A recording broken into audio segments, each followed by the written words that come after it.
Boroaboiô. Então, o tema desse vídeo, né, é sobre as pessoas que querem seguir de maneira individual dentro do culto orixá, do culto ifá, né, que é um caminho que eu acho que é a melhor opção que inclusive você que está vendo o vídeo pode fazer. Né? E por que isso? Por experiências principalmente que eu tive, né? Dentro da matriz africana como um todo e principalmente dentro do ifá.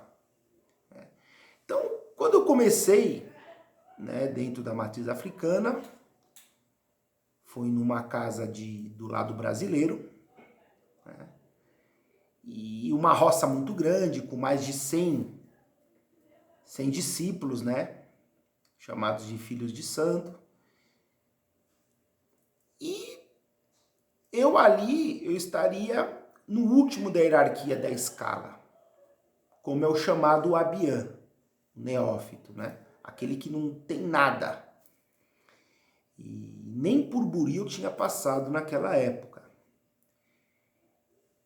E fui seguindo a casa ali, era podado de tudo, era cabeça no chão, aquela doutrina que quem já passou sabe como é que é, né?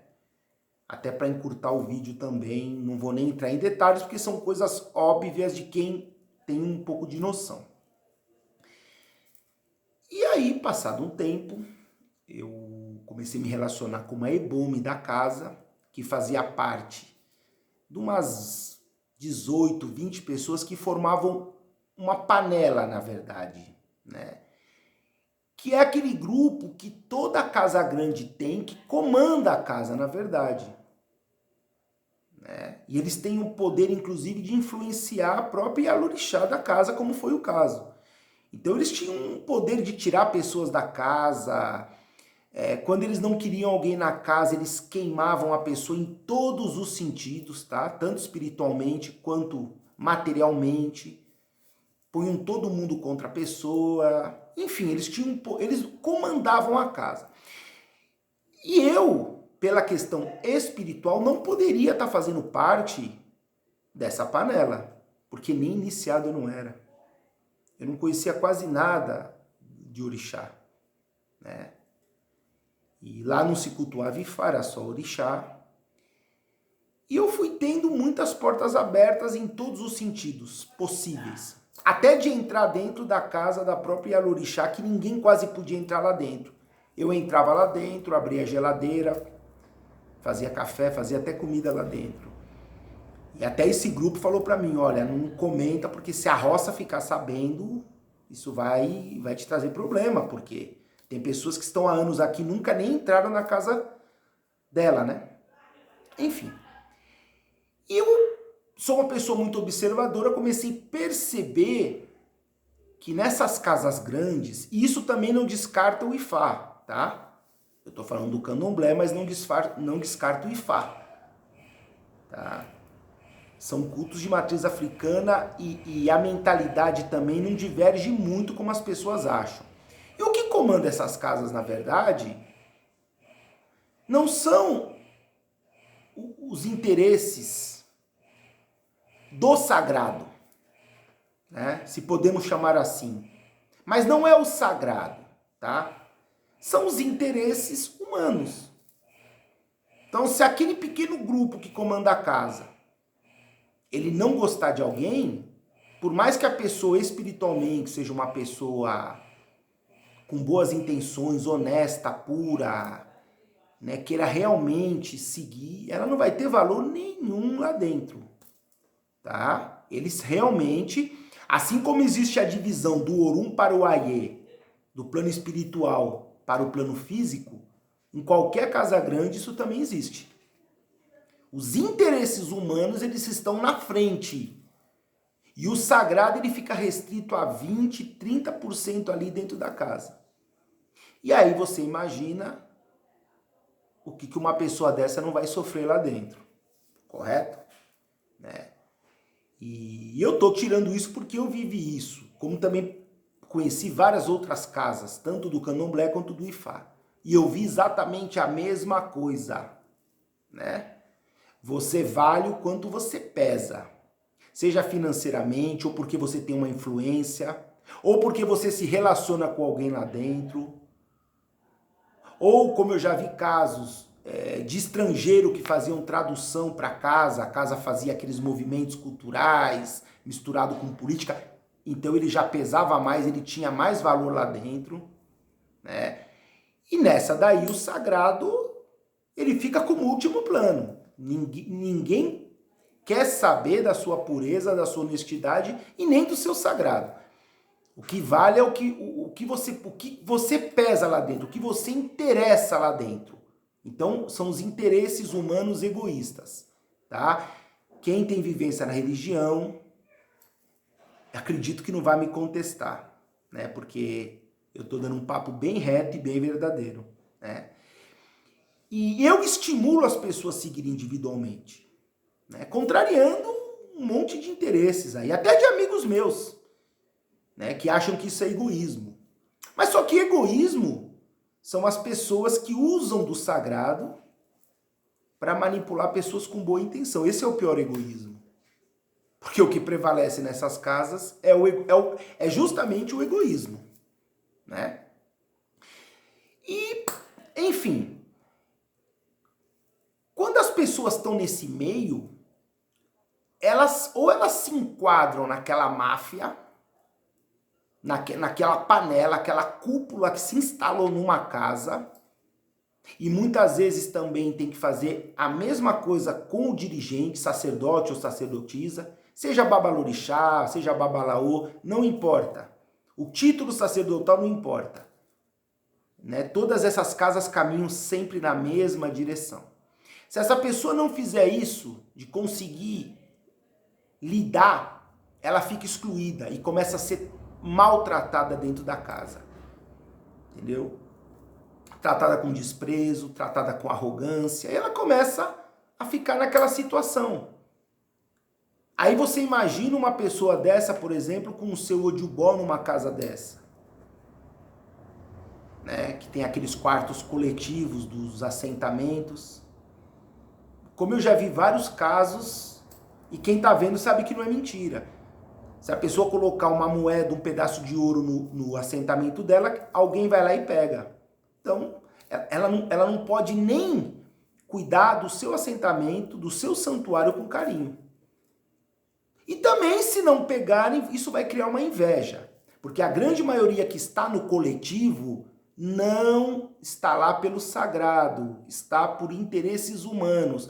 E se ela vê que você tem muito carinho pelo sagrado, ela começa a pegar raiva de você. Isso é fato, né? Então, ali, o sagrado, ele tá nessas casas, é a política que manda. E quando você segue de maneira individual, isso é, você tem um sacerdote que faz os rituais para você, vai te ensinando algumas coisas, claro que com o tempo, né? Isso também tem uma doutrina, mas é diferente. Quando você tem condições de ter um espaço para você ir tendo as suas coisas, né? De repente você, mesmo sem ser iniciado ou iniciada, você já pode ter o seu odubó, vai depender do que Ifá diz. Nessa parte no Ifá muda muita coisa.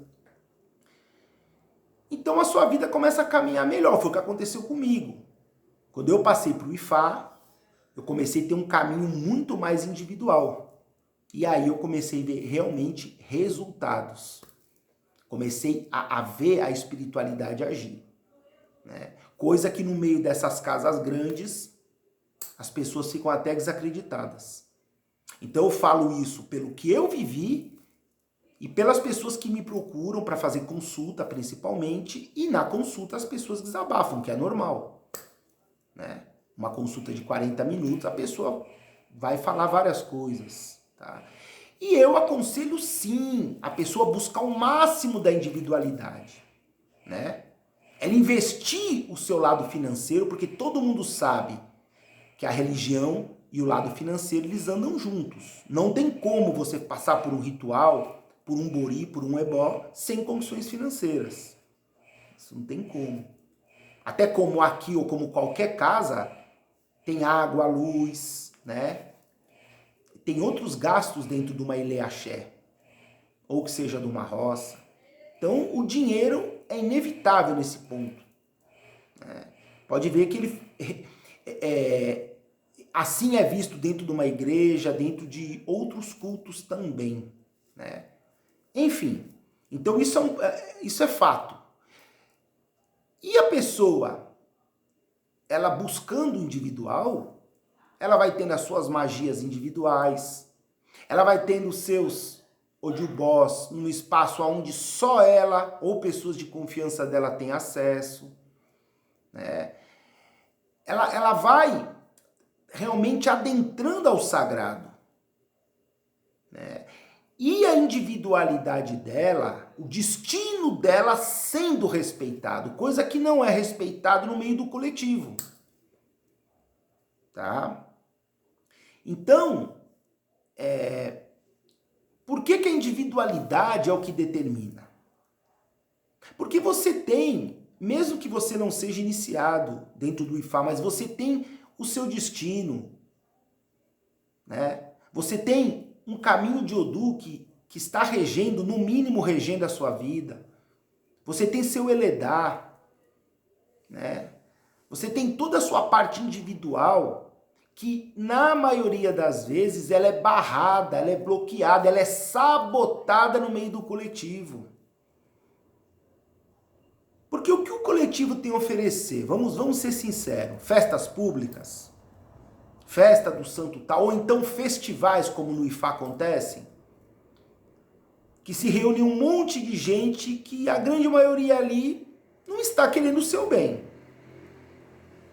A grande maioria ali são pessoas frustradas que estão sempre tentando se agarrar em alguém que está dando certo. Né? Ou também vão fazer a mesma panela que é feita dentro do candomblé, para queimar pessoas, enfim. O coletivo tem para te oferecer o quê? Né? Aí o interessante é quem está assistindo esse vídeo tirar suas conclusões. O que o coletivo tem para te oferecer? Né? São interesses, tá? Festas públicas, política, é isso. Por exemplo, você consulta o oráculo. E no oráculo é determinado o ebós, buri, rituais. Esses rituais são coletivos ou são individuais? O jogo foi feito para você. Os odus que se manifestaram naquela consulta foi para você. Então os rituais são feitos para você de acordo com as suas necessidades. Não com a necessidade do coletivo. Né? E fica complicado as pessoas falarem que isso é egoísmo. Né? Só que quem prega que isso é egoísmo é o que mais faz coisas na parte individual. Eu estou falando porque eu conheço. É o que mais tem magias, tem coisas que ninguém sabe que ele tem. E no coletivo, esses sacerdotes fazem discursos políticos que interessam para eles também. Tá? Então o coletivo é muito complicado. Né? É um campo ali que você tem que tomar muito cuidado, inclusive de abrir particularidades suas. Né?